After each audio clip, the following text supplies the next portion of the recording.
an idea about the correct management of these tools, then our travel through the digital world is failing.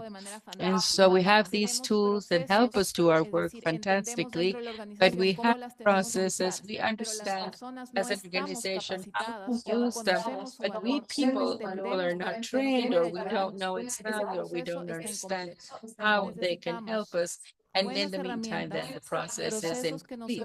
We need good tools, processes that tell us how to use it properly, and the people who have been trained so that they can understand the value of these and that they can understand how to manage the risks. The risks are always going to be there, but if we understand how to manage them well, then we can have make the most beneficial use of these tools and programs. So my invitation is that you test it. It's available through Copilot Chat. And of course, the invitation is that you continue to be interested with, curiosity towards artificial intelligence and what we're doing from the side of this industry so that the experience of the users will be as safe and interesting as possible. So thank you very much, Carmen. And so I think that our attorneys who were looking at artificial intelligence with some skepticism, I think we have clarified many of their doubts. And thank you very much for your presentation.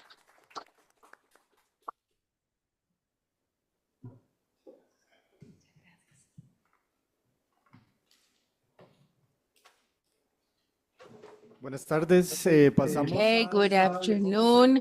We're going to go on now for a 15-minute coffee break, and then we will continue with the next session at 3 o'clock.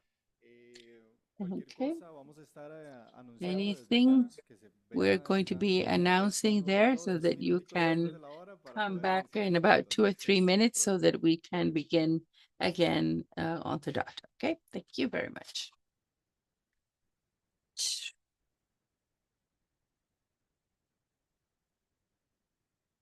Thank you very much to all of our participants and presenters live and online.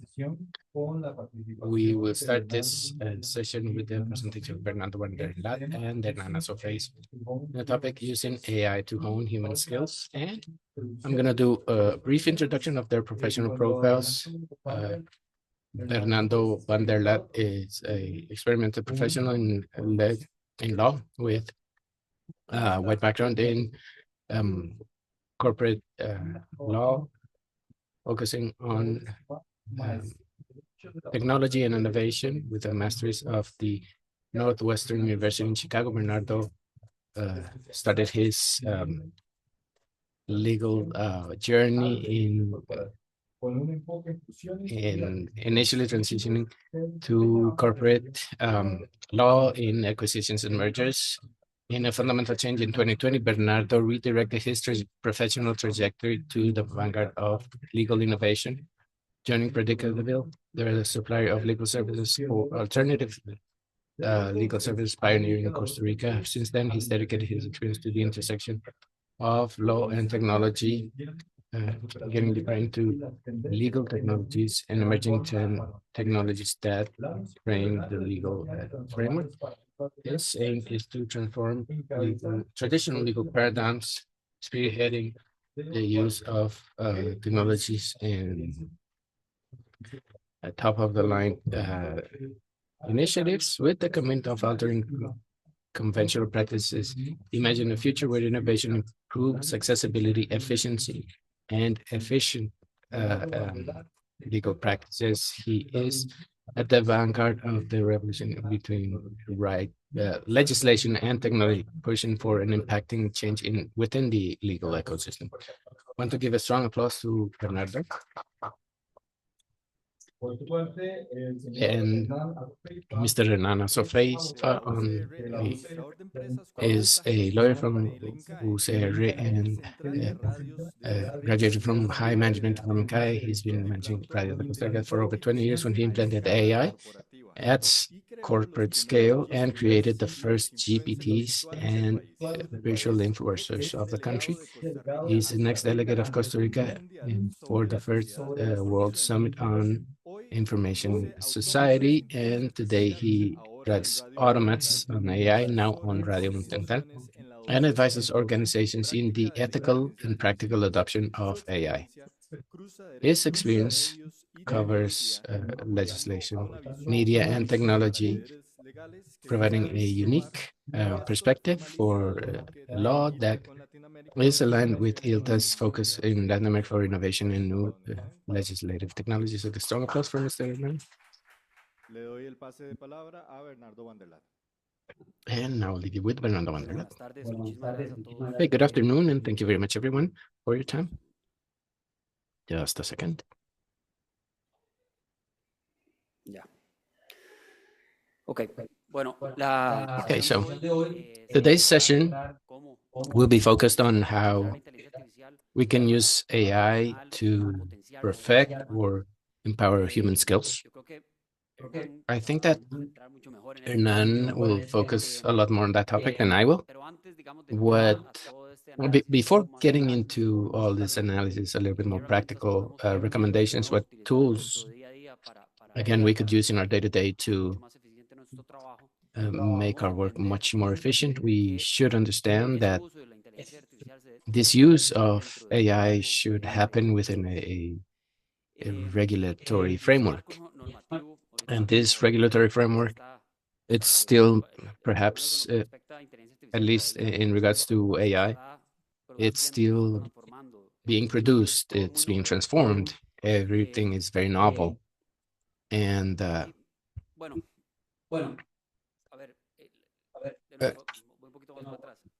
and going a little bit back again, when we talk about AI, I think we could analyze it from two aspects. From the practical perspective, how we could use those tools, again, in our day-to-day to improve and empower our profession, and then the background. And with this, I mean understanding well how it's going to impact the industry, for example, for our clients, going a step ahead and taking advisory. A council has much more added value. So saying, perfect, AI could have this risk. I think you could adopt these policies, these contracts, etc. And again, mitigate that risk. Difficult thing now is there's a lot being said about AI coming to destroy professions, and certainly it's going to happen. It's impossible in a world of change of a technology like this. Believing that this won't happen is going to a lot of professions stop existing, but there's also a lot of new ones that will come in. We're going to find situations that we hadn't seen before, questionings without precedents, new practice areas, new areas of specialization, new challenges to understand and analyze. For example, deepfakes. I did this with ChatGPT that under this new version creates these spectacular pictures, as you can see. It's hard to assume that this becomes a reality, but this is deepfake for now.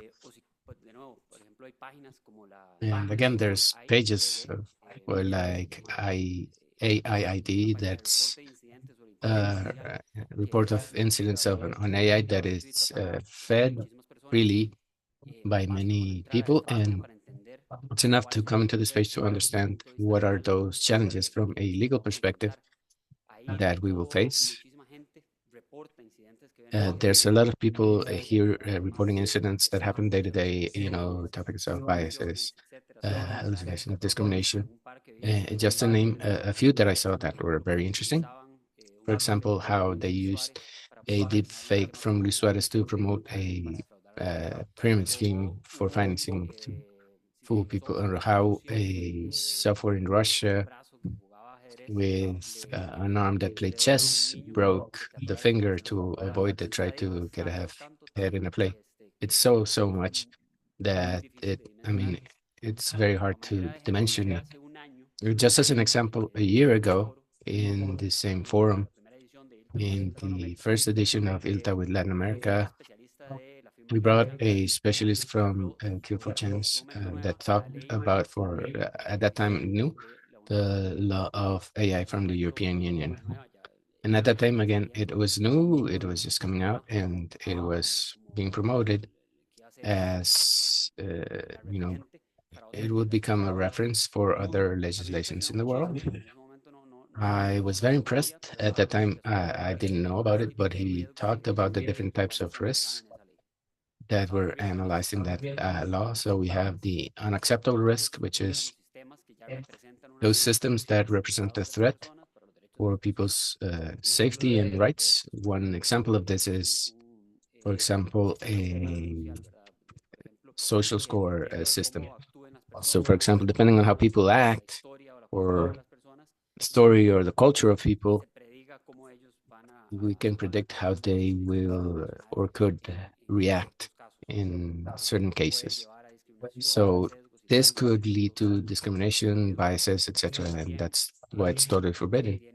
There's also the ones that have a high impact that even though perhaps they don't cause a direct violation to a right, there are several risks entailed, so they need to be very regulated. Others that have a more limited risk, which are subject to a lighter regulation, and then the ones with a low risk. So one of the examples he gave that really caught my attention was, for example, insurers. Insurers were considered unacceptable that they used AI to do profiling of people to eventually determine if they could be beneficiaries or not of insurance. Or, for example, that industries, for example, electricity, water, those that provide basic services also used AI to determine which cities could be beneficiaries of certain amount of water or certain amount or volume of electricity, etc. So, I mean, it really caught my attention because when you analyze AI, you always tend to think about the same risk, for example, hallucinations, biases, that, it's something that's spoken about a lot more. But I personally at that time hadn't mentioned how the conversations that we will have. So when they say, yeah, we're going to destroy a lot of professions. Yeah, but I mean, this is a blank canvas. We're still just seeing the tip of the iceberg, and there's a whole lot where we could generate work for everyone.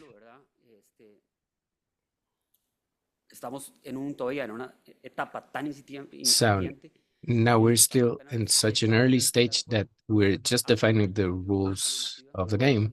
A year ago, this regulation came out of AI from the European Union that, as I mentioned before, at that time it was, the referent.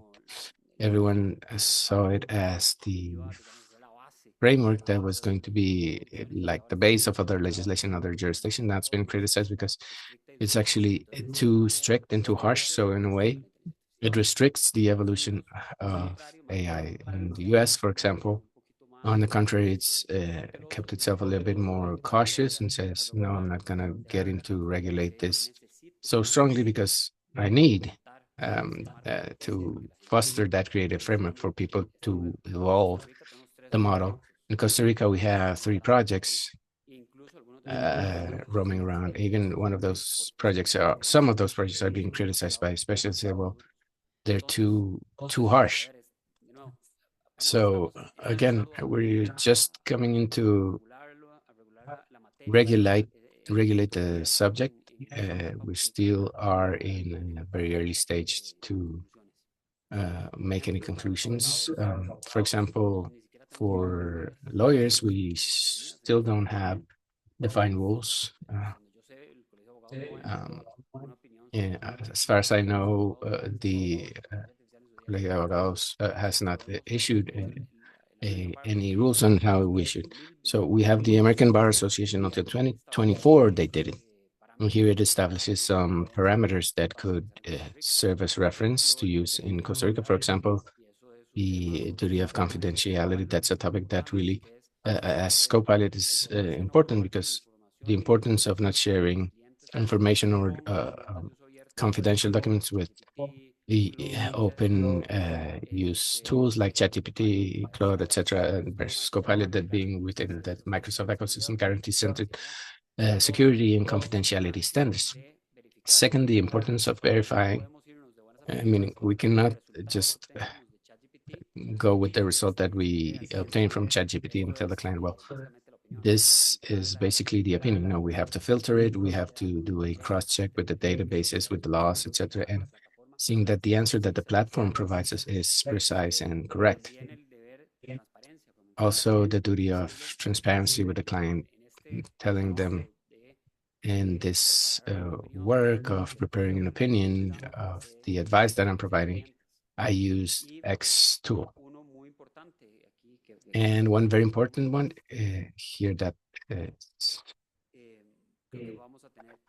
I think we're going to have to, it's going to have impact in Costa Rica is how to collect. So we have a tax, but if I use more time, if I use AI or not, how to charge the client in the US. And it says that we have to do an efficient use of the client's resources, advise them what was used, and really charge them for what that work as a lawyer that you truly invested,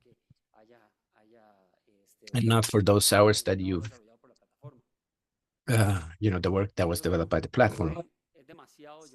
So, well, as you see, there's a lot of topics around this conversation. So I think you might want to run and your head can explode, but I think that the answer to this is calm. We're all in the same place. We're all learning. If we do a recount of the event, of the large events that have impacted in AI just over 2025, it's too much. For example, launching DeepSeek. This transformed a lot of the basis of the AI industry.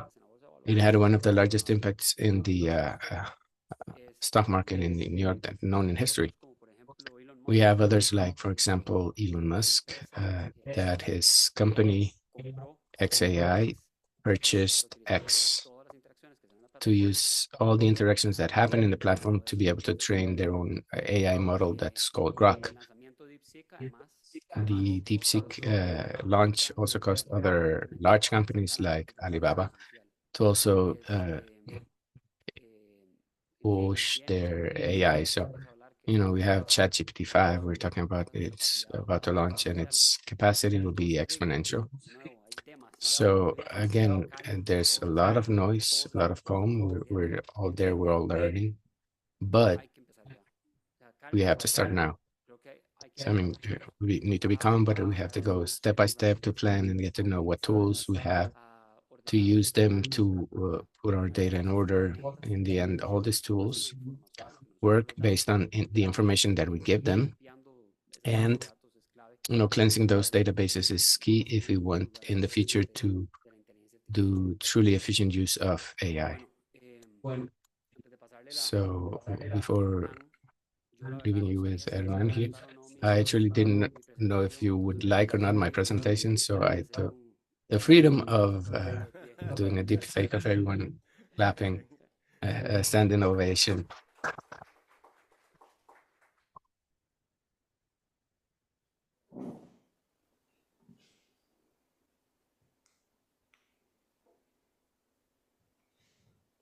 To my guys in the company, I tell them that we need to take advantage of the moment where we are, of this wave of AI, because it's like using the limelight that works for doctors, engineers, any activity in any profession. Whoever currently develops activities in the use of AI, I'm not talking about a specific tool like ChatGPT or Copilot, etc., because there's this today, tomorrow there could be others, but specifically skills in the use of AI, knowing how to talk with AI. Those people that take this first steps are going into the long run. And that will be giving the lawyer a competitive advantage, because I see AI as a catalyst. Everything it touches, it accelerates and exploits. So from a small office of a single lawyer up to the great dispatches or offices, using AI will empower that work that they'll do. What happens is that in a few years, we're not going to be alone in that. There's going to be a lot of people in that win, or that competitive advantage stops becoming an advantage. But it becomes a tool for survival, because I'm going to be in the same conditions as everyone in that under the lights. So I'm going to be along with a lot of other people in that spotlight. So think about the title for this conversation. I was saying that for me, it's not about seeing AI. I mean, it is an infrastructure. It could be considered as a tool, but I see it more as a co-pilot without doing some propaganda for the prior Microsoft Copilot talk. But if any of you had a relation with rallies, you know that the Copilot that is in the rally has determining functions to guarantee the success in that competition. So from the perspective of lawyers, you cannot see this co-pilot like an assistant that is there to, yeah, it could help with emails. Yes, it could help us with also leading the agenda of the office, but it has a potential that's a lot larger. I'm gonna share some slide. I don't like to be reading what it says there, so I'm gonna go through some slides. You can see what I share. There might be some slide that deal directly with some prompts that I want to reference. They told me that there were people that will be seeing us outside Costa Rica. So in some, they're a little bit zoomed out or far from the reality of Costa Rica. And then we have two QR codes where for this workshop, for this conference, I prepared two GPTs, one about that could help as that co-pilot in legal aspects and another one for jurisprudence analysis, at least for you to awaken that interest of being or developing in the use of AI tools. And why is this fundamental? In the recent report of the Economical World Forum on works, it was established that on this over the 100 competencies that are more important that we have to execute our different tasks, pretty much 40% of them will disappear or will be lacking importance by 2030. And they're going to need to be substituted by other new skills. And that's where we have this great opportunity of being on the spotlight, those that take that first step, training on the use of AI tools. And so you have even more clarity on this in this report of the of the World Economic Forum. It's established that 86% of companies worldwide will be transformed by 2030. So if we don't understand what's happening, when we realize that the train is already run us over. Why do I talk about here about a new legal literacy? Because I was graduated from the University of Costa Rica, and I don't understand how today there's no training for lawyers transversally, even from a private university that have the flexibility of incorporating new courses. Yes, you can see some new courses on AI, but it's not about having a course that tells me how do I use Pilot, how do I use ChatGPT or Gemini or Mistral, etc. It's about developing skills for lawyers so with any tool, they can live in an environment dominated by AI. And thanks, at least I believe that in the first courses of development for lawyers, we remember that we received logic, that I appreciate some teachers that God does quite a bit ethically.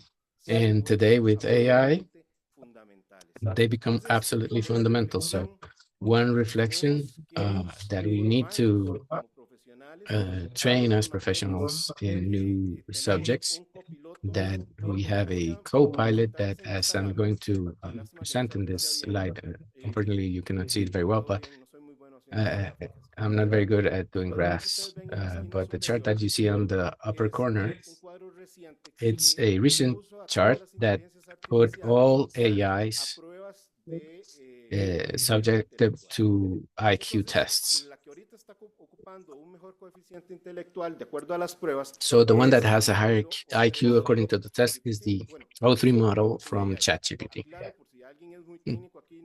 Well, OpenAI, I clarify in case someone's very technical and it doesn't. ChatGPT is a software, not an AI, and within that software we had LLMs or RLMs, which are the AI specifically, but for practical execution. So O3 has an IQ above 130. And when we talk about someone having an IQ above 130, we're talking about that they are part of a select club of the 2.2% of the population of this planet. Who in its right mind would want to lose the collaboration of a co-pilot that could deliver us that potential?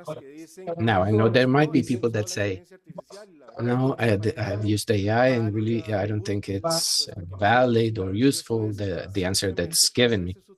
And that is simply because sometimes we use AI, we use ChatGPT to ask them questions. Could you do this for me? I need to create this and that. And AI is not there to to be asked questions. AI is there to give them instructions. And if you excuse me, because I'm going to be very, very, very simplistic, and people that have a technical training, I beg you to excuse me.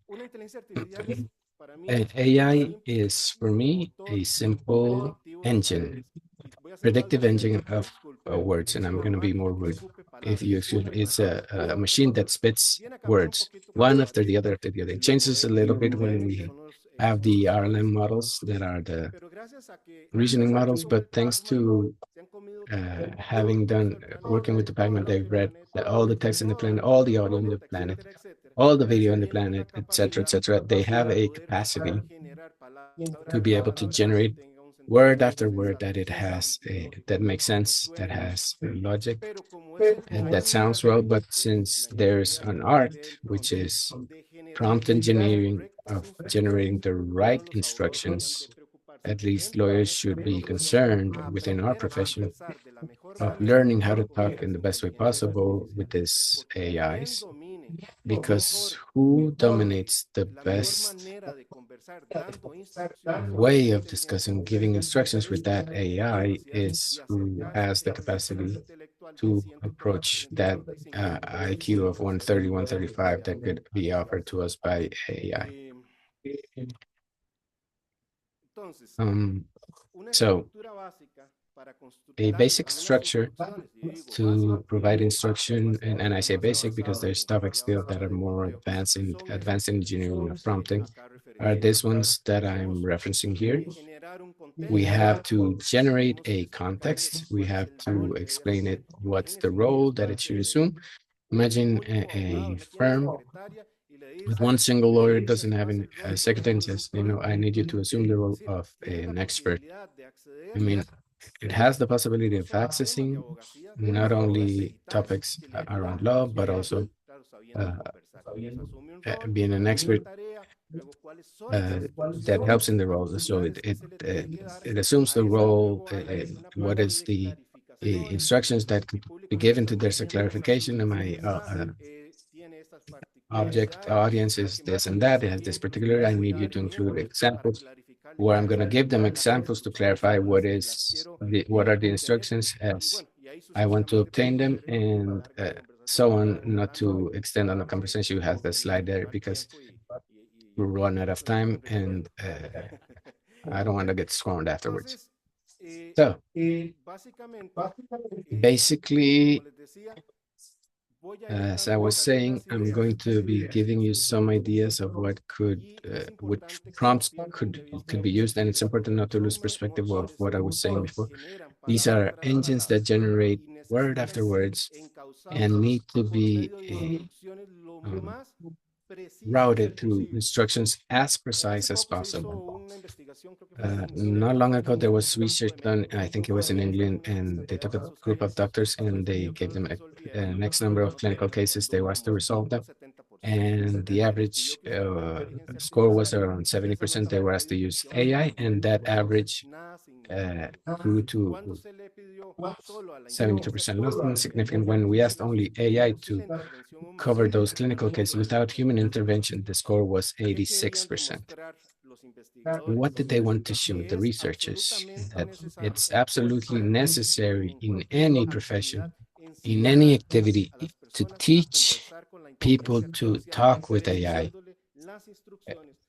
specifying the instructions to obtain the best quality of information possible that we were looking for with this task that we have requested. So while you continue migrating, I would like to talk about other benefits that AI has in our day-to-day. One of those that for me is very useful, I'm not sure if I can exit here for a second.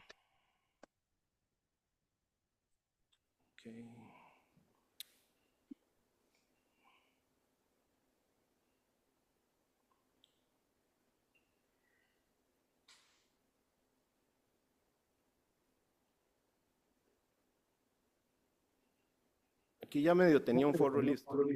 I sort of have a cheat sheet here.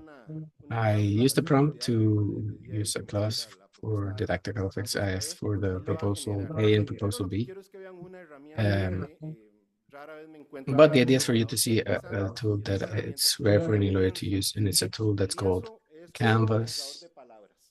Canvas is like a word processor. You can, in that Canvas, you can interact with the result that AI will give you. For example, I don't know, going anywhere here and I can start writing. Put a little bit of gibberish here, so I can work on the proposal of the draft of the contract, but etc. But beyond that, I can go to the upper right corner and talk with the AI, saying, no, I don't like this. I know there's jurisprudence. I think I know this, and that. I discuss and iterate with the AI, and I can make the proposal more robust. I can talk a lot about this, but we're running out of time, so I'm going to go back to the original presentation.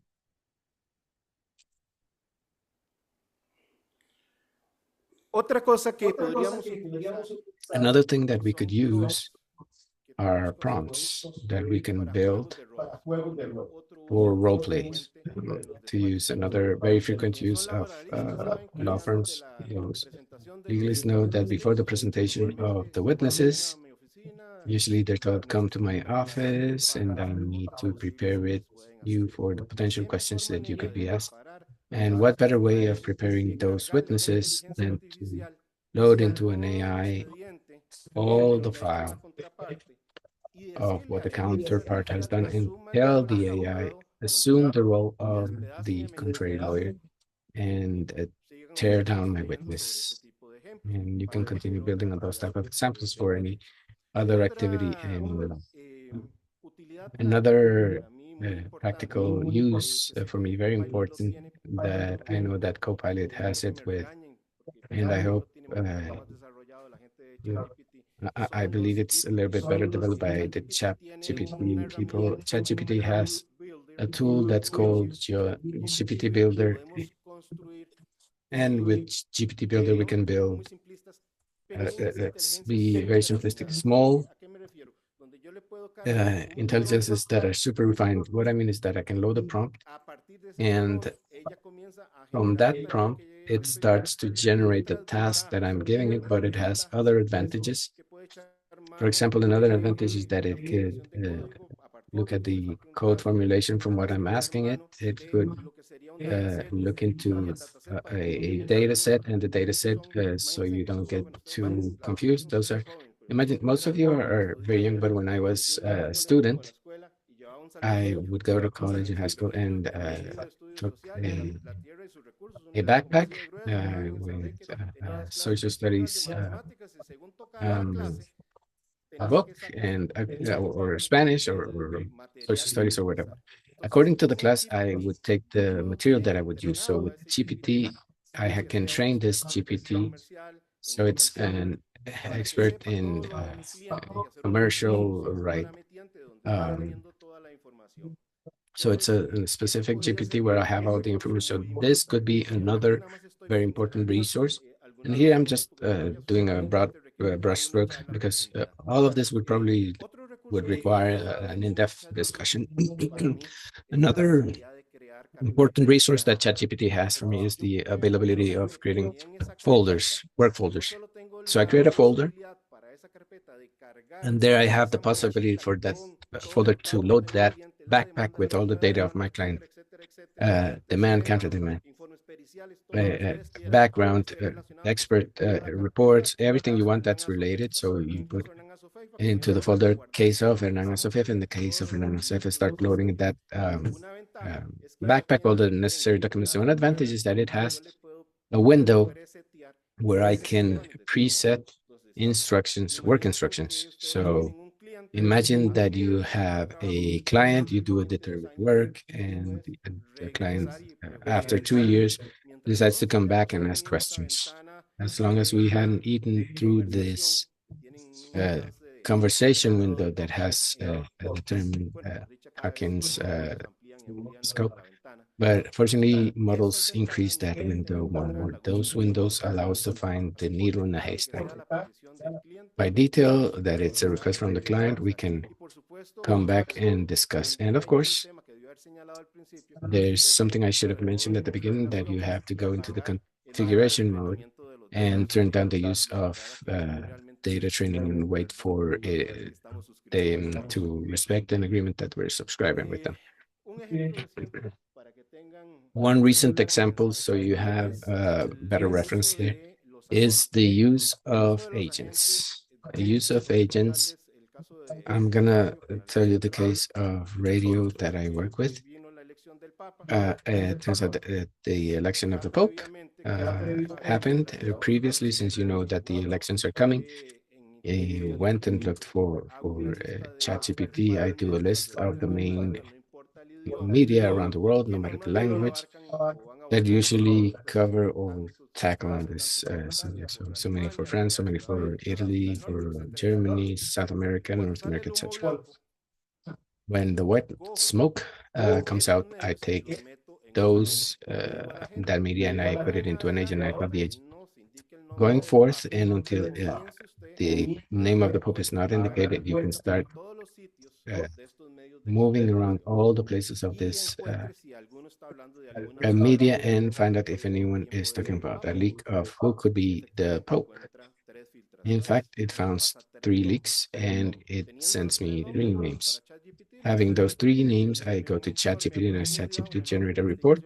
In that report, research on these 3 profiles. When they go out to the balcony and they say who the Pope is, the news direction of Radio Monumental already had the entire profile. This was very satisfactory for me, because at other times we would need to wait for the greater news chains in the planet, process the information to have the information yourself of what happens. And before BBC said that the Pope was Peruvian, we already had said it 1.5 hours before. We've already said the entire profile of the Pope, his theological folks. No, going back to lawyers, what does an agent work for? Imagine that one of you is dedicated to intellectual property, and every day you have to look at La Gaceta to check if they published anything that could impact the interests of my client. And how about having an agent that every day is looking for the La Gaceta, which is look for names that are similar. Fanatics has this similarities, this and that, and every day. And when you find one, not only report it to the client, sending an email saying that I'm already working on that. And I can tell people, send me a draft of the objection I should have. That is not science fiction for lawyers. That is a reality. Other tasks that lawyers could use is the use of automations. Automations are linking AI with other tools that are around. And there's many. 8N8 or N8, and we have Zapier, we have Make, etc. So we have the possibility of through those automations, as Carmen was saying, let's link our emails. But I'm also providing an instruction to do a triage of emails. So if it's an email from a notification of a me alerte y me la pasa por completo. Si es una notificación de correo uh, electrónico uh, de X tipo, que ella legal misma la note. conteste. If it's a Si es notification of X type, that it can answer itself. If it's another nation, to send it to this other colleague, etc., etc. Even up to the possibility that if I get an invoice because I purchased something or whatever, it adds it to accounting Excel file, and from there it's exported to the accounting system that you have, and many, many more applications. So I want to leave you now with this GPTs. As I mentioned, these are betas that I did for this event. I would like to have had more time to do it, but don't forget something that AI are still hallucinating. AI are not replacing the work of the lawyer. They allow them to be more efficient and more effective, have more creativity, seeing other focuses, but that doesn't take away our responsibility of doing that corroboration, that pretend corroboration. So if I'm going to do a GPT or you do a prompt, we need to at least ask, include me the links of the sources. I try to put a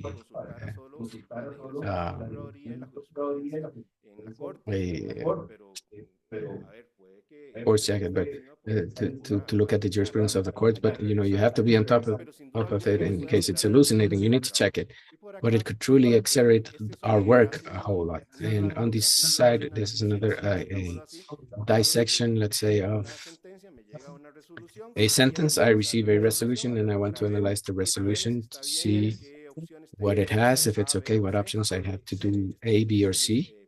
This GPT could help you in that sense. And finally, well, remembering that this responsibility that we have as lawyers, and that it doesn't happen what happens or has happened to some lawyers for not checking the sources. And it happened in New York. There were source of sanctions for citing inexistent jurisprudence. And as it says, as we say in Costa Rica, if you cut the dog's tail, you don't cut it twice. So, we need to develop skills that empower our logic, our critical thinking, etc. And finally, I want to thank you, particularly for the invitation to share this afternoon with you. And I hope I left you with at least a thought of the world of what AI offers our profession.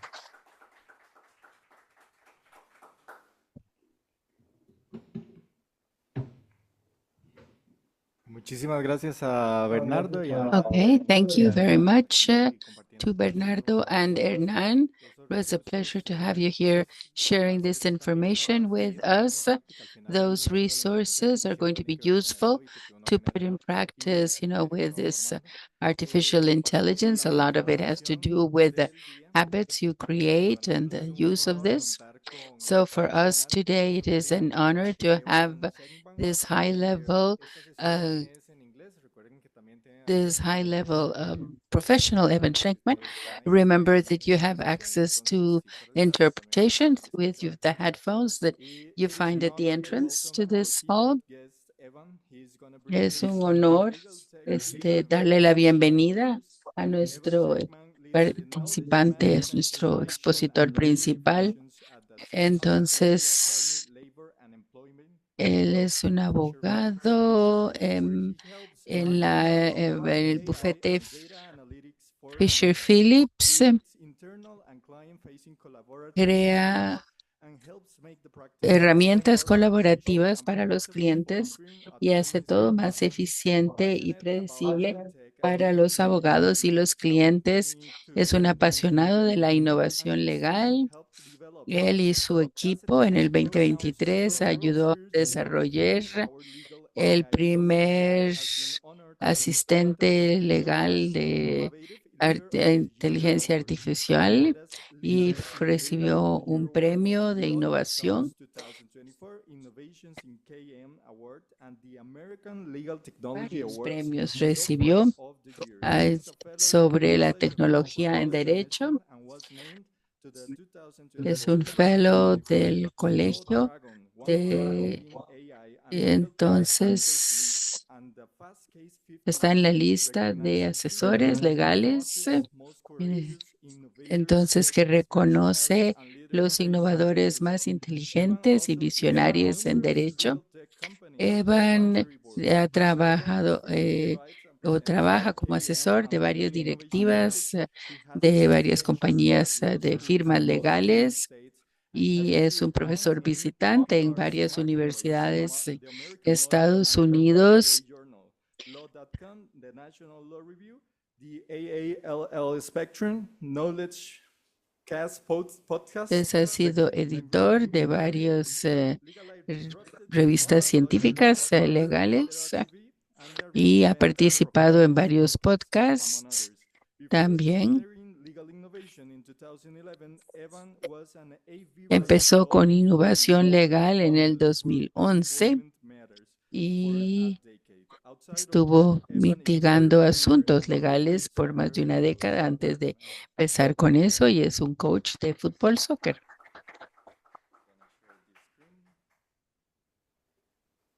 Vamos a compartir la pantalla.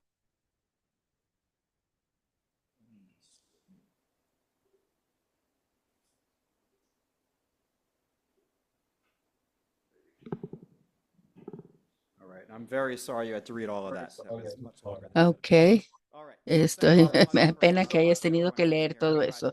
Debería haber sido más corto. Voy a tratar de hablar bastante lento para que los traductores puedan seguirme. Entonces, esencialmente yo practiqué el derecho por 10 años y luego decidí que prefería trabajar en innovación legal y en analítica de datos y inteligencia artificial y he estado haciendo eso los últimos 14 años. Entonces, ¿por qué estoy aquí? Porque hablo sobre esto.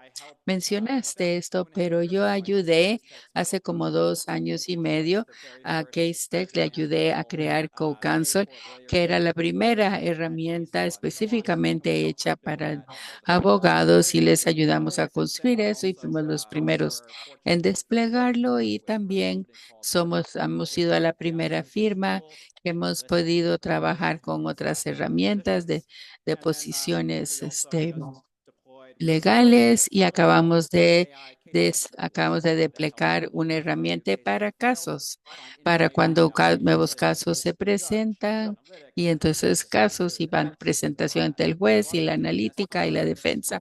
Entonces he estado haciendo esto por mucho tiempo y me encanta hablar de para dónde vamos y qué veo para el futuro. Y eso es lo que voy a tratar de hacer ahora.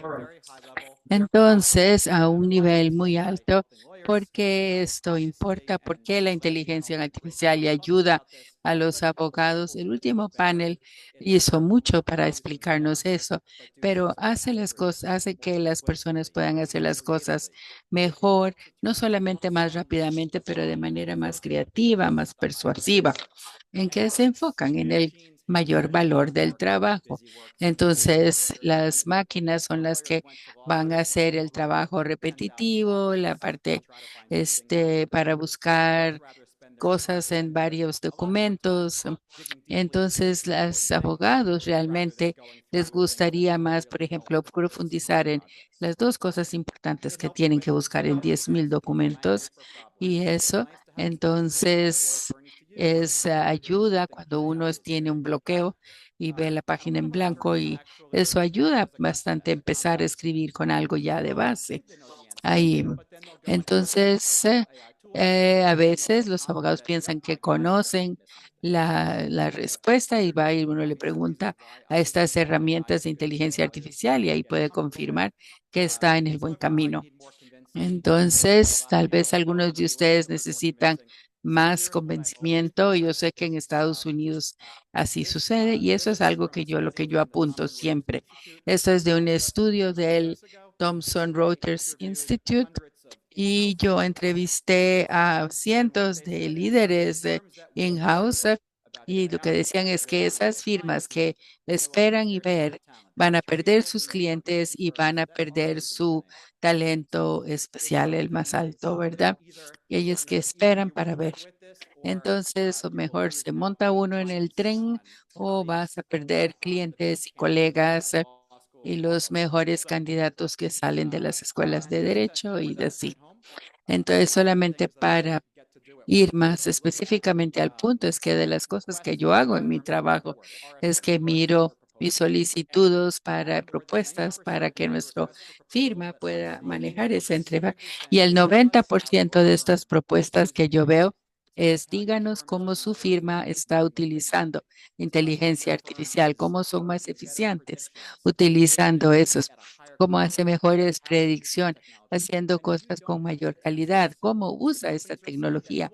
Y si no tienen una buena respuesta, las compañías están diciendo, le daremos el trabajo a otras compañías. Y esto lo veo todos los días. Porque la gente lo quiere, los clientes quieren. Entonces, aquí, gracias a Lidia de Microsoft, sí, con Gen AI, que es la inteligencia artificial generativa, entonces, los abogados se pasan mucho tiempo en entrevistas y pasan poco tiempo en influenciar, en negociar, en estrategia, en analíticas, que es donde los abogados deberían pasar más de su tiempo. Pero con el uso de Gen AI es entonces donde podemos cambiar. Aquí es donde realmente podemos pasar tiempo en la estrategia realmente y convertirnos en los abogados más innovadores y creativos. Por eso queremos utilizar esta tecnología, porque al final del día estamos aquí para los clientes y para hacer el mejor trabajo posible para nuestros clientes. Ahora hablemos de este Gen AI que ya está aquí. Esto es lo que utilizamos en mi firma. Hay personas que están usando estas herramientas en Estados Unidos, en el extranjero. Y claro, todas estas imágenes las usé, las uso habiéndolas hecho ChatGPT. Entonces, pero puedes ver que el calendario va del primero al tercero. Entonces se brinca algunos días y entonces todavía tiene algunos glitches ahí, ¿verdad? Pero aún así me gustan las imágenes. Este tenía como un asterisco. Esto es, aquí estamos estudiando, buscando, investigando la responsabilidad para mi cliente. No puedes utilizar hacer esta investigación usando estas herramientas públicas porque algunas cosas son falsas ahí, pero realmente ahora sí tenemos herramientas en cuanto a casos de los derechos que se basan en estatutos y regulaciones y sí podemos encontrar algunas herramientas que son muy buenas para eso. Vilex ofrece sus servicios en algunos lugares en Latinoamérica. Y yo sé que no han llegado a Costa Rica todavía, pero entiendo que si más y más personas piden esto, entonces van a poder ponerlo a disposición de ustedes. Pero desde mi perspectiva en Estados Unidos, pues lo que usamos estas herramientas es para hacer las preguntas de investigación legal y a diferencia de otras herramientas, no solamente van a darte 400 casos y así que tienen algunos resúmenes, sino que realmente va a aplicar los hechos de su caso y eso iba a hacer un memorándum de investigación y con eso, con base en eso, puede seguir entonces la investigación y eso es como la belleza de lo que estas herramientas empoderadas pueden hacer. Yo sé que no les haya It's coming, but I do have to caution, ChatGPT is not the place to conduct legal research every single day. I just saw it again in the US where lawyers used ChatGPT to do legal research. It made up cases, hallucinated cases, and the lawyers got in trouble with the judge and looked very bad in the media. So wait for research until there's a tool that is trained on it, but it is certainly in a lot of places and it's coming soon. Okay, this is a great one. So let's say we have an attorney, and by the way, I focus this all on use cases, this whole presentation, because I think use cases are really where a lot of lawyers struggle with Gen AI. They just know it's very powerful, but they don't know how they could actually use it for real things in their day-to-day life. So here in a case, we had about 5,000 emails.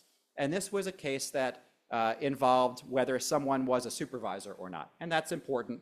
And in the US, there's a 10-part test of what it takes to be a supervisor. Do they assign work? Do they discipline people? Do they evaluate people? Do they interview and so on? So we essentially had 5,000 emails from this person and wanted to go through them and see if those emails would show that the person was a supervisor or not.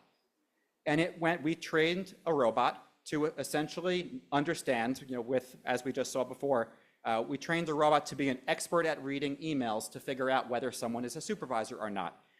And for each email, look and see if they are, one, assigning work to someone else, and that includes, and then we explained what that meant. And this is such a wonderful use of GenAI because people, when they're sending an email to a colleague, don't say, I hereby assign you this task. They say, hey, can you help me out with this? But the tool knows that that is assigning work. So we were able to take something that might have taken 100 hours of work or so, such that the client might have said, it's not worth it, don't go through those, that takes too much time. And we did it maybe in 15 hours of work between building the robot and then going through and reviewing it and making sure it did a good job. A wonderful use of GenAI. It is fantastic at reviewing large amounts of documents, analyzing them, organizing them for you, and doing the deep analysis to get to the attorneys so they can be much more efficient. So I love that use case. Okay, summarizing. Summarizing is a no-brainer from my perspective. No clients want to pay you to summarize deposition transcripts. They paid you to take the deposition. They will pay you to review a summary, but they don't want you to spend 6 hours summarizing a deposition transcript to send it along to the client or to save it for a trial.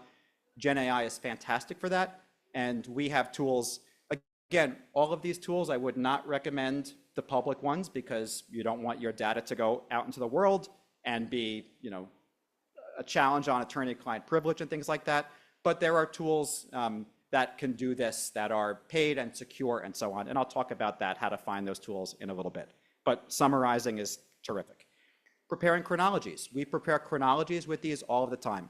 And that means uploading documents, case documents, information from the case, the complaint, the answer, whatever other data there is for the case. You can upload it and say, take all this and make a chronology. Make it a detailed chronology or make it a short chronology. You can iterate as you go on, but a great use case for GenAI that's already here. All right, transcribing, right? In the old days, we would go to a paralegal or an assistant and say, can you transcribe this audio tape? It's 10 hours long. How long will it take that person to do it? Probably 10 and a half hours or so, 11 hours. Not the best use of anyone's time, something nobody likes to do, but GenAI is fantastic for that. And we have tools where you can now just give it to the GenAI. It will take a matter of minutes and it will automatically do it from the digital file and transcribe it. And then once you have it, the transcription, you could ask the GenAI questions and say, great, now that you did that, tell me all of the times when the person talked about this or talked about that. So terrific use of GenAI. All right, initial case assessment. This is something that we built out fairly recently. And this is great. It's actually sort of an agentic GenAI thing that is exciting because it's doing things without us even asking for it to do it. And that's sort of the future. But we have a tool, we built it with a company called Trellis AI. And it essentially works with a tool we already built that checks for federal and state cases that were filed against our clients and our prospects. And then when those are filed, we then pass it along to this company. And for certain cases, for state court cases, it will automatically generate a case assessment for us. It will tell us the claims asserted. It will tell us the judge. It will tell us the opposing counsel. It will tell us the defenses that we can bring. It will tell us the statute of limitations. It will tell us information about the jury. It'll tell us a whole bunch of information for our attorneys. And they get that when they show up at work, didn't even know that their client was sued, but they already now know not only was their client sued and might need our help, but here is a whole roadmap that you can use as a starting point to reach out to the client and say, hey, we'd love to help you. We just heard that this case was filed. So this does it by itself. You build that once, it does it by itself, and it's a terrific use from my perspective of GenAI that's already available. This one was in honor of the chairman of my firm, who's a very big fan of Perplexity AI tool and the chat function. So he drives all the time to clients and to meetings and so on. And one of the things that he does is he pushes the button on his phone, sets it up with his car stereo, and he interacts with the chat of Perplexity or ChatGPT. And no matter what meeting he's going to, he'll say, hey, I'm going to go to whatever the company's name is, and I'm going to meet with whoever the people are he's meeting with. Tell me 5 interesting things about each of those people that I could talk about when I'm meeting them. So I make sure that I know who they are, what they're about. Maybe tell me where they went to college. Maybe tell me this. And he has a conversation back and forth during his hour-long drive to the clients. And by the time he gets out of his car, he has so many interesting things to talk about. He has so many things that will resonate with the client. He knows what the client's pain points are and what's happening with the company. And it's all a chatbot that he's talking with live. A terrific use. Those are free, right? But it's just a great, and you're not talking about anything privileged, so that's okay. But it's a terrific use case for tools, again, that are already available that we're making really good use of at our firm. All right, this is pushing the envelope a little bit more, but it's available now, and this is something you can do with VLEX and with CoCounsel and with some other tools out there. Not just answer this complaint, but answer this complaint like I would, right? So what that means is the GenAI tools now are able to mimic your style and your form. So as long as you have a few versions that you really like, you can upload those versions. You could then say, use these as a starting point, but in my case, here are the facts. Or in my case, this is what's going on. And it will then do something for you in the same style as you might. Or if you have a partner at your firm that you really trust as the superstar on doing something really well, you can upload a few of that partner's things into the document and then say, okay, here is the complaint. Please answer it just like Joe would have, because Joe is terrific at this. And this technology is available now, and it's really, really helpful. Okay, so all of those things are already here. Now I'll talk about where I think things are, what's coming soon. I do have to point out, as you can see, the images before this, these all look a lot nicer, a lot more modern. This was ChatGPT updated their image generating tools, DALL-E, a couple weeks ago, and it's so much better. This I made a month and a half ago, and you could already tell it looks just old-fashioned, right? It took me a while to get it to have both a male and a female attorney, which I always don't want to, usually just always gives you male attorneys, which I don't like, because we're not the only kind of attorneys. But I finally got it to generate both. But then I looked, I said, I wonder what they made the judge. I wonder if the judge is a man or woman, probably man. And then I looked and I realized that the judge actually has no head. So we'll never know whether the judge is a man or a woman. So there are still some issues with images. But this is GenAI that's coming soon. Real-time deposition insights. So I'm a big fan, again, of sort of ambient GenAI, meaning GenAI that's not a tool that we will go and know what questions to ask, but GenAI tools that are omnipresent. They're there with you. They're listening in to whatever's going on and giving you information or insights that you might not have thought to ask about. And one of the things that we're working with now is a company called Verbit. There's other companies out there doing this same thing, trying to do the same thing now. And essentially, it is able to listen in during a deposition and give you real-time insights as to what happened. So, for instance, what Bernardo just testified about in the deposition is contradicted by what he testified about a month and a half ago in the prior deposition, or it's contradicted by what he said an hour earlier. And here are a couple things that you might want to ask follow-up questions about because it seems like the witness was being cagey.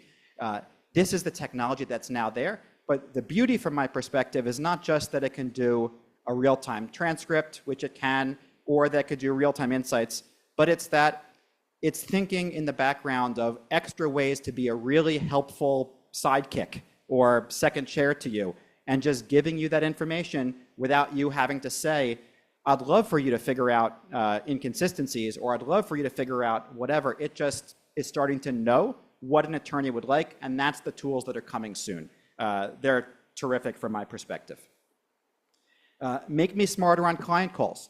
Here's another type of product that's coming soon. I know there are a couple of companies that are working to build this now.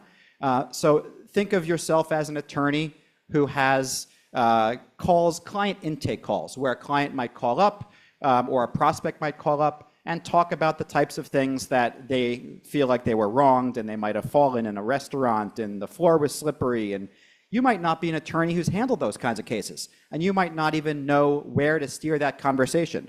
You might not remember to say, when did it happen? Because the statute of limitations is X number of years. Or you might not have thought to say, was there a sign on the wall, a wet floor, or whatever. But these are tools, again, just ambient, just around you, listening in, once you turn it on, of course, and tell the client about it because of rules with doing things like that.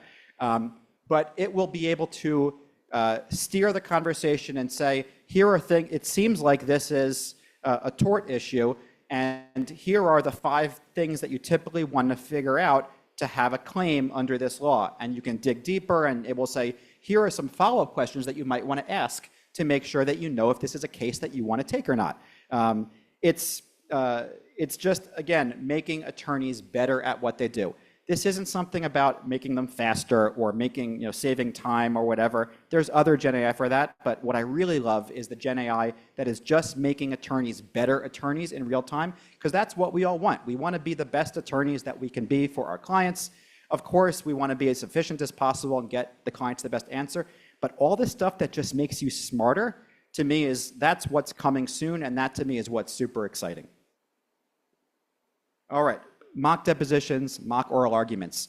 It is very close to now, I think, where we'll be able to have a really sophisticated avatar that we can practice our oral arguments with, practice our depositions with, train young attorneys on, whether it's a judge, whether it's a witness that we're going to be deposing, whether it's somebody that we're planning on interviewing, someone that we think is going to be hard to deal with, whether it might be, anyone in a case, whether it's a judge, an arbitrator, a mediator, an expert witness, an opposing counsel, anyone, your 30B6 witness, if you have that here, being able to recreate essentially what that person is like, his or her personality, what they know about, what their temperament is, and you could say, be very confrontational now. I want to try this out and see how I can react and how I could respond. And then afterwards, you could say, how do you think I did? Do you think that I was persuasive? Would that argument have been successful in front of a jury? How could I have made that argument better? Are there things that I should have done that I didn't do? Are there any facts that would have really won this case for me if I thought to ask about them or introduce them? Right? This is what's coming. There are a lot of really smart legal tech people trying to build this. It will be here for sure in a year or 2 or 3. So this stuff is coming, and it, again, will make lawyers much better lawyers. All right. Lawyers will also be using AI to find more cases, right? Right now, lawyers are challenged because they only have so much time and ability to find new cases. Plaintiffs' lawyers, I'm talking about. But Gen AI helps with that, right? Just imagine a lawyer who is handling cases about construction sites, and maybe, whether they have the right signs out there, or whether they have the right safety features, or whether a parking lot has the handicap ramp where it needs to be, or a whole host of things, right? For years, people have been able to fly drones over and look at things, but that takes humans to then look at millions of hours worth of footage to try to figure out if there are problems, right? Lawyers are going to start to use Gen AI to cull through all of that, and just whether they're flying over, whether they're walking through facilities, whether they're scraping the web, or a whole host of ways, but this will exponentially increase the number of lawsuits that are being filed, because plaintiffs' counsel are going to start using Gen AI to find many more cases than they ever would have found beforehand, and then use Gen AI to figure out which will be the most advantageous cases that are easiest to win, and defendants who have the deepest pockets, so I should go after them. So I know a lot of people are worried that Gen AI will get rid of the defense lawyer's ability to have a living because it makes everything too quick and too easy. There will be so many more cases to handle that Gen AI will maybe help attorneys keep their heads sort of above water, because I anticipate many more cases being filed every year, because it will be much easier for people to find cases to file and much easier for people to file cases themselves. So that's coming as well. Okay, AI-powered data analytics. It is already possible to make predictions as to what's likely to happen in cases based upon what we've seen in other cases. And there are a lot of companies that already do this. But what we're not doing as much yet, and will do soon, is having AI look at the entire corpus of information that law firms or law departments have about all of the cases that they've had before and how they resolved and what they were like and who was the judge and who was the opposing counsel and how long did it take and how much money did it cost to get to the first deposition and how many depositions do we tend to see, and all of that stuff that humans never had the time and the interest in researching that and keeping up with all that tracking and figuring it out. AI will make that much easier, because AI can handle data that's a little bit messier and be able to make much better predictions as to what's likely to happen with all of these cases that are filed. That's definitely coming soon. There will be AI that's specifically trained to do a much better job at predicting legal spend, case outcomes, what we think is going to happen, and so on. All right, drafting. So a brief was just filed, prepare a draft response. Drafting is something that most or all of the current Gen AI tools on the market, at least in the US, are still not that good at drafting full briefs, full arguments, piecing it all together, applying the case law, and so on. They're getting there. And of course, all of this is still just a draft. The attorney takes it from there. But it will get much better in the next year or 2 years. I know all of the big legal research Gen AI companies out there, including Thomson Reuters and VLEX and Lexis and all the other ones that are trying to tackle this. That is sort of the white whale, the thing that everybody wants is brief writing. Still not ready for prime time yet, but in the next 2-3 years, it definitely will be ready for prime time, where we can say, do the research, here are all my documents, here's what I think we want to argue, have at it, right? And that's coming soon. Agents will change everything. For those of you who haven't heard of the concept of agents, with Gen AI agents, it's essentially Gen AI tools that can look at the environment, figure out what's going on, and then do something for you automatically, and then take whatever it does and then reassess it and maybe do something else and then maybe do something else. And it's a whole chain of interrelated Gen AI steps to, at the end of the day, make the work product work much more smoothly. It's kind of like what I talked about with our new business intake system from about 10 minutes ago, where we have one bot that's looking at all cases that are filed, and then another bot that's figuring out if it's our client or prospect, once from that big list. And then once it does that, we have a third bot that will, if it's a client or prospect, do that initial case assessment. That's agents, right? But what I really see happening with agents, and I think, yeah, here's an example. I'm anticipating these agents will soon, in the next couple of years, know that, yes, you have a case because they know that it's your case. They'll then know that the opposing counsel just filed a brief. It will be able to pull the brief for you. It will be able to kick off a workflow. For instance, well, she'll probably want legal research on all the cases cited in that brief, so I'm going to do that. And she'll probably want the most persuasive arguments to tackle the claims made in that brief, so I'll do that too. And she'll probably want an email to the client letting them know that the other side filed a brief and including when our response is due. So I'll do that for you. And it will start this whole chain of events. So you show up at work and it says, hey, Jane, just thought you'd like to know this happened, and here are all the things that we did for you, because we've been monitoring the environment and we're figuring out ways to help make you the best, most efficient, smartest lawyer you can be. That's agents.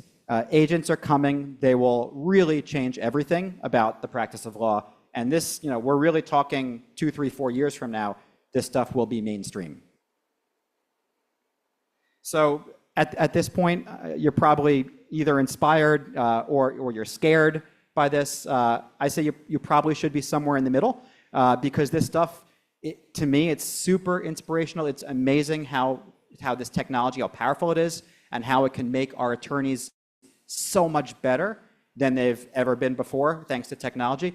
But it's scary because it's doing all of this stuff and it's moving so quickly, and we're not quite sure exactly how it does it. It's kind of like anesthesia. Still, nobody knows how anesthesia works, which is kind of weird. Doctors don't have no idea how it works. It just works, and we're happy it does. So we're probably somewhere in the middle. What is the strategy, right? The first thing, and this point has been made by speakers all day today: explore, experiment. Start asking. If you haven't had any experience with Gen AI tools, start playing around with ChatGPT, not with your real client stuff or your real legal stuff, because you don't know, it's not privileged and so on, but just start asking it questions. Upload a complaint that's public into it and see what it can do with it. Say, I'm a lawyer, how can you help me? What are some things I might be able to do? Use it for your personal life, right? Just take a picture of the things in your refrigerator and say, I have a half an hour, give me a recipe and tell me how to prepare it based on the ingredients in my refrigerator, which you can see from this picture. Just play around with it and get comfortable with it, because the first step is the hardest step. Just get used to using these tools, explore and experiment with them. If you're now starting to say, okay, I want to get some Gen AI tools for my law firm, look for your pain points. What is it that your law firm does? Are you a transactional firm that does deals? There are specific Gen AI tools that are really good for reviewing contracts and analyzing contracts and redlining and so on. If you need Gen AI for, if you take a lot of depositions, look into the deposition tools. Find your pain points, because these Gen AI tools, they're not Swiss Army knives. They can't do everything. A lot of them are point solutions. Figure out what your pain points are and target those. Find the right vendor for you. That's the point I just made. The only way to find the right vendor for you is to know what it is that you need out of Gen AI. A lot of these vendors, they're expensive. We don't want to spend lots and lots and lots of your firm's money on something that your partners will then say, great, now I would love for you to do this. And you'll have to say, well, it can't really do that. And they'll say, well, why did you get that tool then and not a tool that could? So find the vendor that's right for you. How do you do that? Back to the welcome from this morning.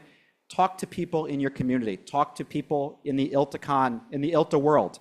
There is a huge network of people that have experience evaluating these tools, knowing what tools will work for you, knowing which vendors are good to work with, which vendors are not good to work with, which vendors have already passed a rigorous security review by their firm, so maybe that'll make your security review a little bit easier. But use your community. We're a friendly group of people in this organization that has good experience evaluating, piloting, and testing out these tools. So find the right vendor for you. Ask your friends' friends. And by friends, I mean folks like us in the room and ILTA folks. Ask your legal research providers. I showed the map before. If you are in a country that does not yet have a Gen AI-powered legal research platform, and by that I mean one that has been trained to ensure that its answers are good law and trained on licensed case law, statutes, and regulations, ask your legal research provider for it.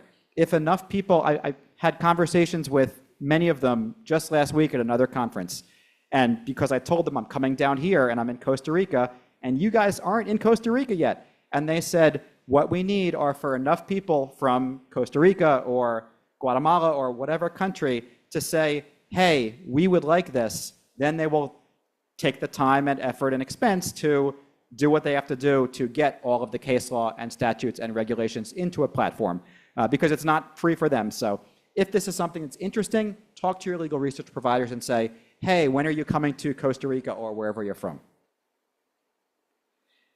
Get security involved. This is something that can really put a fork in many Gen AI products out there. I've reviewed many Gen AI companies have come to me and said, hey, we would love to work with you and bring this tool to your firm. But then we look and the Gen AI tool is not secure, it's not safe. They own the rights to whatever you put into it. They'll use your documents to train the model and a whole host of things that will not pass the security review of your firm. It will not pass the security review of your clients. So make sure right off the bat, you say to your security team, I'd love to evaluate this Gen AI tool. Can you reach out to their folks and find out whether it passes security muster? Because you don't want to waste your time evaluating a tool, piloting a tool, getting your attorneys to test it, getting your attorneys to love it and want to have it, for you to say, oops, sorry, we can't have it because it is not secure with the data and they're not promising to do audits and all the other things that are important. So security involved right off the bat will save you time and agony. All right, train your firm. This is something you're going to have to do it once, you'll have to do it twice, you'll have to do it 3 times. Train your firm on Gen AI, on your Gen AI policy. If you don't have a Gen AI policy at your firm, you should. Very, very important for a whole host of reasons, but because, of course, they can make things up and there's security issues and lots. Train your firm on the best use cases. Train your firm on how the attorneys can use it to be the best attorneys that they can be. And that's critical at this point. If your attorneys have not been trained on Gen AI, they're using Gen AI without having been trained. It's not like they won't use it until you train them on it. They're probably using it already. And because of that, you really need to start training them on what they should and should not do with your client data, with your firm data, and so on. So train your firm regardless of whether you have any tools, because yeah, it's critical. Okay. Champion AI from the top down, really important one. The firms that I see that are successful in getting to the next level in terms of innovation are the firms that have someone, senior management, the head of the firm, senior partners who are all in favor of Gen AI and see the benefits and the value of Gen AI. I have seen other firms, and I've talked to people at firms, and they say, we just can't really get good traction on Gen AI. And why is that? Well, associates are afraid to use it because the partners don't trust it or the partners don't think it's good or whatever. It will never be successful there. If you want to have Gen AI used in your firm, you need to have the firm really believe that it's right for them. And I think it is, but you need the firm to believe that. But that starts from the top. And every time we deploy a new Gen AI tool at my firm, I talk about it along with the head of our firm, the chairman of our firm, and we both talk about it to our attorneys enthusiastically about this great new tool that we have, and here's how it will make your lives easier, and here's why your clients will love you, and here's how this will help you bring in business. It comes from the top. If you're trying to just slip this in from, an associate that thinks that they could be the champion, it's never going to work nearly as successfully as championing from the top. All right, get your data cleaned up. When I mentioned earlier that Gen AI is really good at making predictions, it is, but it still is important to have good data to train your Gen AI on. So if you want to have Gen AI that can draft discovery requests for me, just like Joe Smith did, right? Joe might have some things that aren't very good. If you're training it on stuff that's not very good, you will have an AI-powered tool that comes out with stuff that's not very good, right? So make sure, depending on what you want to do with Gen AI, if you want to use it to create forms and samples, make sure that you get some forms and samples that are really, really good. And that'll take humans to be the exemplar documents. If you want to predict what's likely to happen in cases based upon the thousands of times your firm has handled matters, make sure that the data that your firm has is accurate. Make sure that there aren't gaps.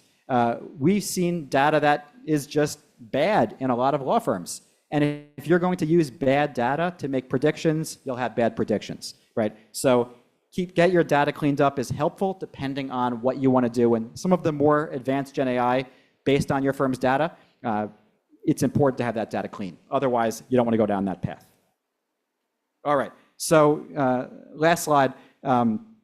This is something that, that I was fortunate to have a Fortune 50, one of the largest companies in the world, general counsel said to me about 4 weeks ago.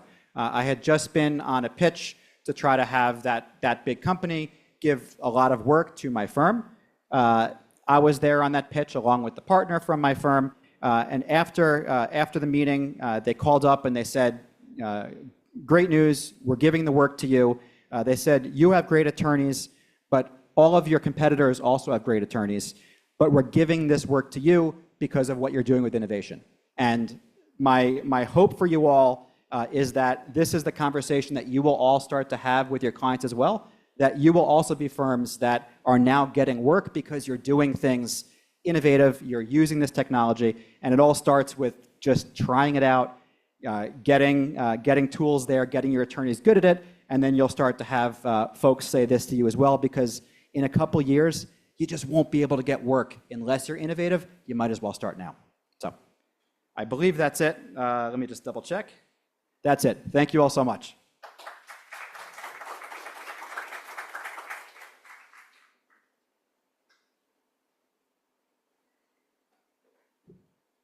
Bueno, hemos llegado al final de este ILTACON, el ATAM 2025. Para nosotros, muy agradecidos de tenerlos aquí todo el día.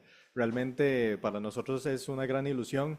Además, estén atentos a lo que será un manual post-evento. Ahí vamos a colocar las principales conclusiones de cada una de las sesiones, así como todas aquellas To preguntas see all those resolutions and maybe look at all the questions that maybe were not answered, right?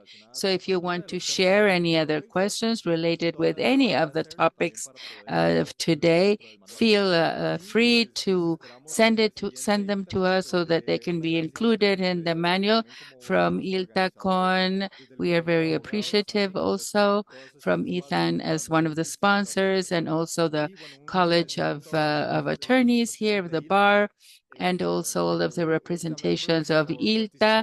Thank you, ILTA members. Gracias por participar a los miembros de ILTA en todo eso.